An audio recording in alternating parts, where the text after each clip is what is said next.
কাছাড় জেলার লক্ষ্মীপুর বিধানসভা কেন্দ্রের অন্তর্গত কুমাছড়া গ্রামে ভয়াবহ বজ্রপাতের ঘটনায় একসাথে ১২টি গবাদি পশুর মৃত্যু হয়েছে। বুধবার রাতের এই ঘটনায় গোটা এলাকায় শোক ও আতঙ্কের পরিবেশ সৃষ্টি হয়েছে।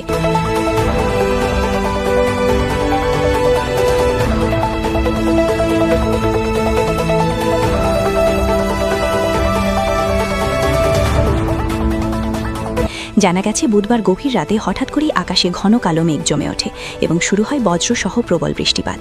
সেই সময় কুমাছড়া গ্রামের বিভিন্ন স্থানে থাকা গবাদি পশুর ওপর বজ্রপাত আঘাত হানে। মুহূর্তের মধ্যেই ১২টি গরুর মর্মান্তিক মৃত্যু ঘটে। এই ঘটনায় ব্যাপক ক্ষতির সম্মুখীন হয়েছেন গ্রামের একাধিক পরিবার। স্থানীয়দের জানিয়েছেন, গরু পালনই তাদের জীবিকার প্রধান অবলম্বন। দুধ বিক্রি এবং গবাদি পশুর ওপর নির্ভর করেই চলত তাদের সংসার।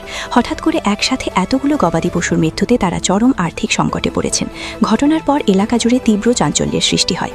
ক্ষতিগ্রস্ত পরিবারগুলির মধ্যে শোকের ছায়া নেমে এসেছে। অনেকেই কান্নায় ভেঙে পড়েন এবং ভবিষ্যৎ নিয়ে অনিশ্চয়তার মধ্যে দিন কাটাচ্ছেন। এদিকে ক্ষতিগ্রস্ত গরু মালিকরা এই ঘটনার বিষয়ে স্থানীয় প্রশাসনকে অবগত করেছেন। তারা সরকারের কাছে আর্থিক সহায়তা ও ক্ষতিপূরণের জোর দাবি জানিয়েছেন।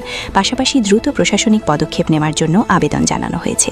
গ্রামবাসীদের বক্তব্য, প্রাকৃতিক দুর্যোগে এভাবে ক্ষতির সম্মুখীন হওয়া পরিবারগুলির পাশে দাঁড়ানো অত্যন্ত জরুরি। তাদের দাবি, প্রশাসন যেন দ্রুত ক্ষয়ক্ষতির পরিমাণ নিরূপণ করে উপযুক্ত ক্ষতিপূরণ প্রদান করে। একটি বজ্রপাতের ঘটনায় মুহূর্তের মধ্যে একাধিক পরিবারের জীবিকা ভেঙে পড়েছে।